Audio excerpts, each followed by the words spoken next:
Everyone, स्वागत है आप सभी का अपनी ऑनलाइन बायोलॉजी क्लासेस में। मैं भारत सैनी स्वागत करता हूं आप सभी का।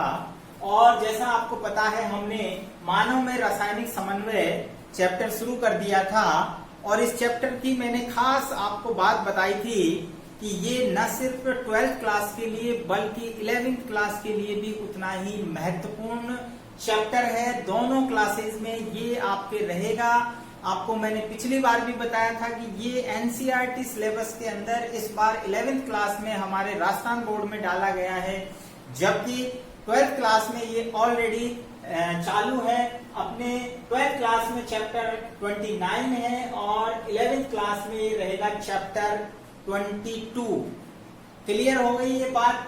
अब हम बात करते हैं कि हमने अंतःस्रावी तंत्र को शुरू किया था। पिछली वीडियो के अंदर हमने अंतःस्रावी तंत्र क्या है, हार्मोन्स क्या होते हैं, उसकी प्रॉपर्टीज क्या है, वो किस प्रकार से कार्य करते हैं और उनकी प्रकृति कितने प्रकार की होती है।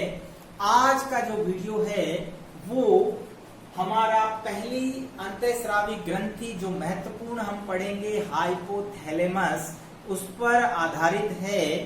तो हाइपोथैलेमस जो है वो क्या होता है, उसी से संबंधित आज हम पूरी जो है स्टडी करेंगे। सबसे पहले हम बात करेंगे कि हाइपोथैलेमस की उत्पत्ति कहाँ से होती है।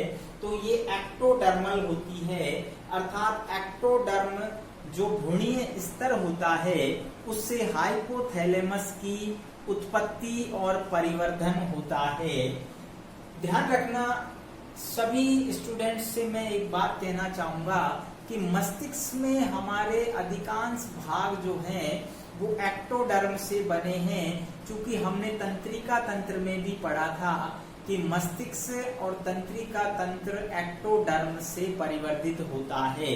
तो सीधी सी बात है कि मस्तिष्क में उपस्थित जो ग्लैंड्स हैं वो भी एक्टोडर्मल ओरिजिन की होंगी।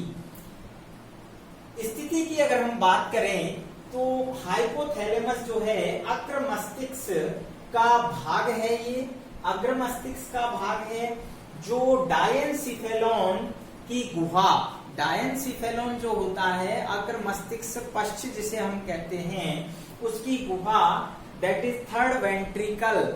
थर्ड वेंट्रिकल जो होती है, जो गुहाओं को आपको बताया था हमने तंत्रिका तंत्र में, first ventricle, second ventricle, third ventricle.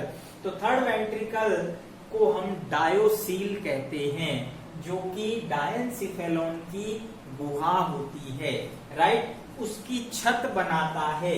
उसकी छत को कौन बना रहा है? हाइपोथैलेमस बनाता है। और अगर हम बात करें तो यहाँ आप देख रहे हैं छोटा सा मैंने चित्र बनाया है, उस चित्र के माध्यम से हम समझेंगे। हालांकि जब हम पीयूष ग्रंथि को बताएंगे तो वहां भी आपको उस डायग्राम के अंदर हाइपोथैलेमस की स्थिति जो सिचुएशन है वो समझ में आएगी। लेकिन यहाँ एक छोटा सा हमने समझने के लिए बताया है कि पीयूष ग्रंथि के ऊपर आप देख रहे हैं ये जो भाग है वो हाइपोथैलेमस है, हाइपोथैलेमस, और इसके नीचे पीयूष ग्रंथि जो है व्रंत से लटकी होती है। तो यहाँ स्थिति क्लियर हो गई। इसके बाद स्रावित हार्मोन्स की श्रेणियां। हाइपोथैलेमस से देखिए दो श्रेणी के हार्मोन स्रावित हो रहे हैं, अर्थात 2 कैटेगरीज के हार्मोन स्रावित होते हैं। वन इज मोचक हार्मोन अर्थात रिलीजिंग हार्मोन, दूसरे हैं निरोधी हार्मोन जिन्हें सदमक हार्मोन अर्थात इनहिबिटिंग हार्मोन। क्या मतलब हुआ? मोचक हार्मोन, रिलीजिंग हार्मोन जो है वो हार्मोन्स को, स्राव को प्रेरित करते हैं, राइट। हार्मोन स्राव को प्रेरित करेंगे, जबकि सदमक नाम से ही पता है निरोध करेंगे, विरोध करेंगे, सदमक करेंगे। तो ये हार्मोन स्राव का विरोध करेंगे, ग्रंथि को हार्मोन स्राव के लिए यानी उसको बंद करने का निर्देश देंगे, उसको प्रेरित करेंगे। तो यहाँ 2 कैटेगरीज हो गई, आपको ध्यान रखना। हाइपोथैलेमस से 2 प्रकार की कैटेगरी के हार्मोन स्रावित होते हैं। वास्तव में इन्हीं कैटेगरीज को आगे चलकर हम बहुत सारे हार्मोन्स जिस ग्लैंड से रिलेटेड हैं उसके अनुसार उनका नामकरण करते हैं।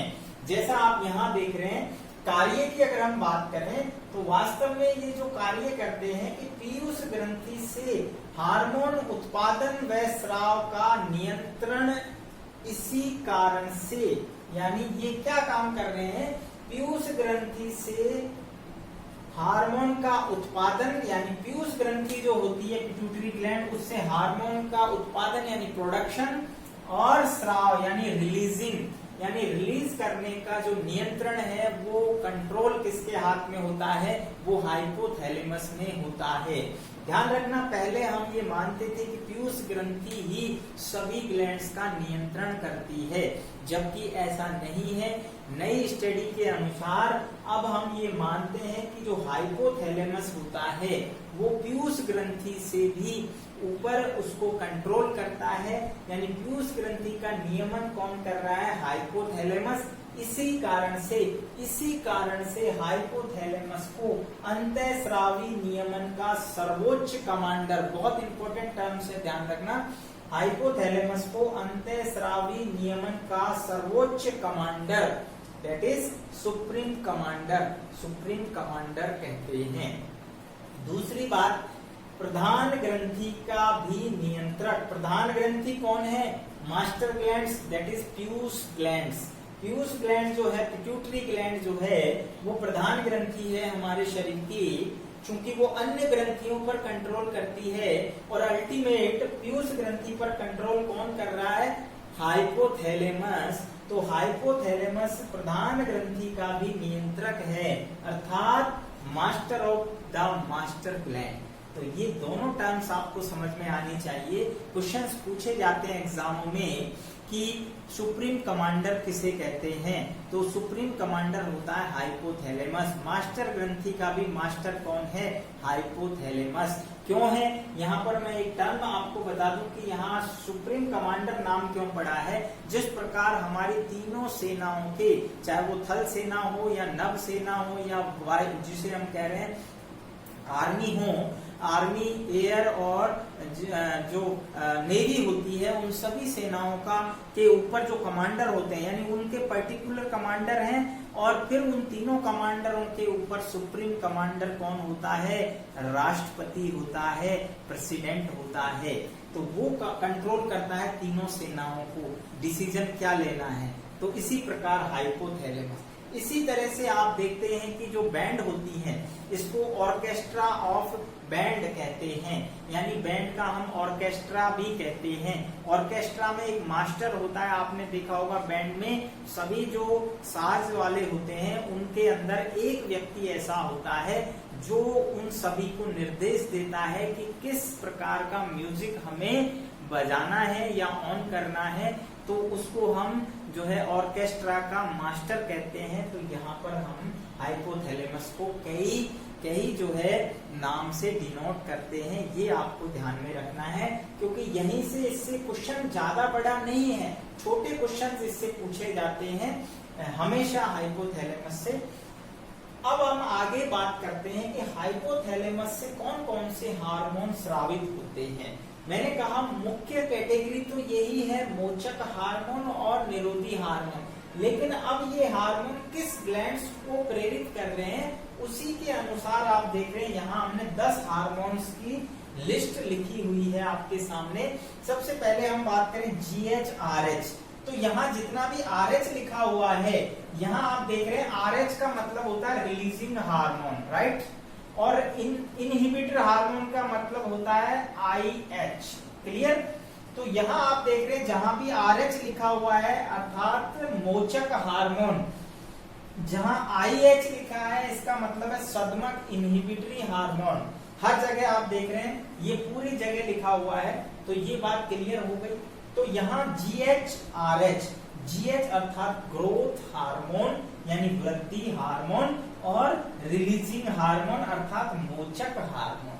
इसका अर्थ क्या हुआ आप समझ लीजिए कि जो हमारे शरीर में सोमेटोट्रोपिक हार्मोन या वृद्धि हार्मोन होता है, जो पीयूष ग्रंथि से स्रावित होता है, उस हार्मोन को क्या करता है, ये रिलीज करता है ठीक है, यहाँ पर ग्रोथ हार्मोन को रिलीज करने के लिए ये हार्मोन कार्य करता है।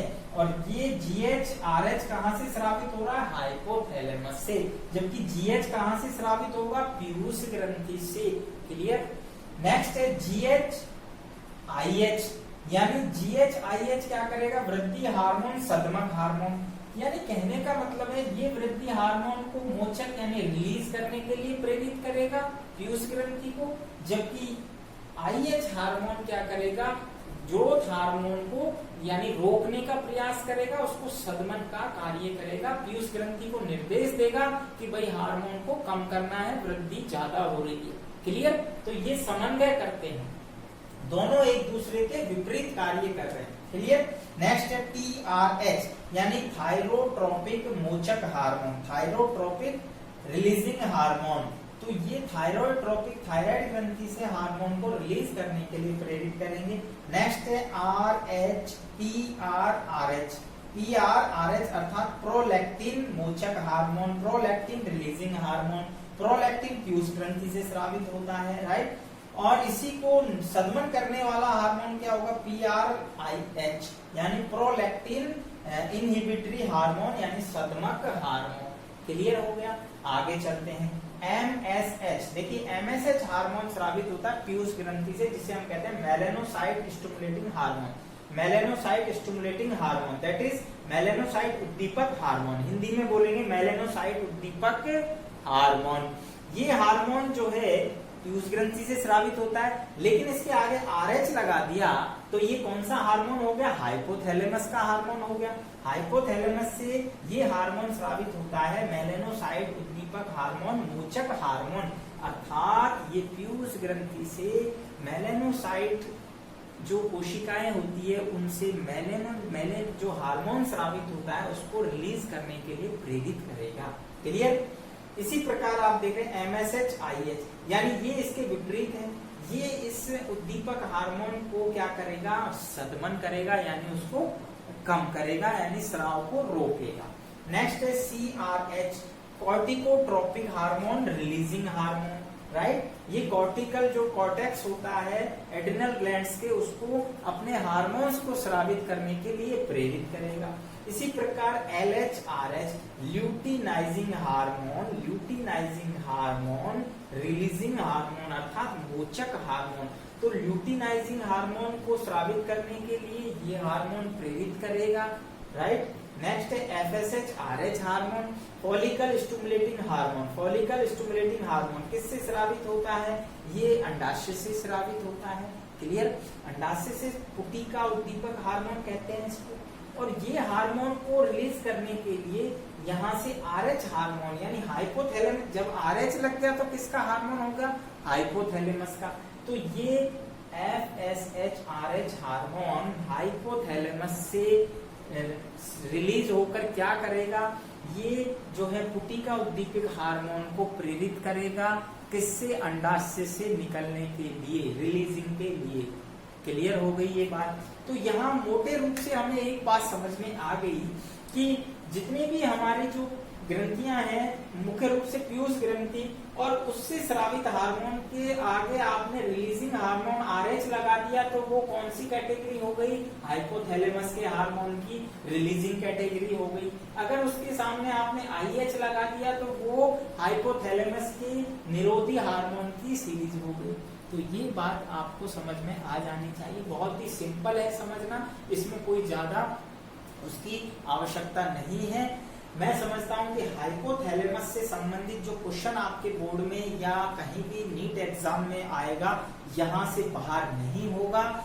बहुत सारी चीजें जो इससे संबंधित थी वो हमने सभी जो है क्लियर कर ली हैं। इसके बाद हम जो नेक्स्ट ग्रंथि लेंगे वो भी बहुत इंपॉर्टेंट है, that is Piyush gland, pituitary gland. और ये जो ग्लैंड्स हैं वो भी बहुत महत्वपूर्ण ग्लैंड्स है, जिससे संबंधित बहुत सारे जो है क्वेश्चंस पूछे जाते हैं। इसलिए हमेशा आप अपनी वीडियो जो है लगातार देखते रहिए। अगली वीडियो को बिल्कुल भी मिस नहीं करें, लगातार वीडियो जो है आप देखते रहिए। अगर आपको पूरा एंडोक्राइन सिस्टम समझना है तो आपको पूरी एक एक वीडियो को ध्यान से देखनी है। तो मिलते हैं नेक्स्ट वीडियो में, तब तक के लिए स्वस्थ रहिए, मस्त रहिए, अपनी स्टडी जारी रखिए।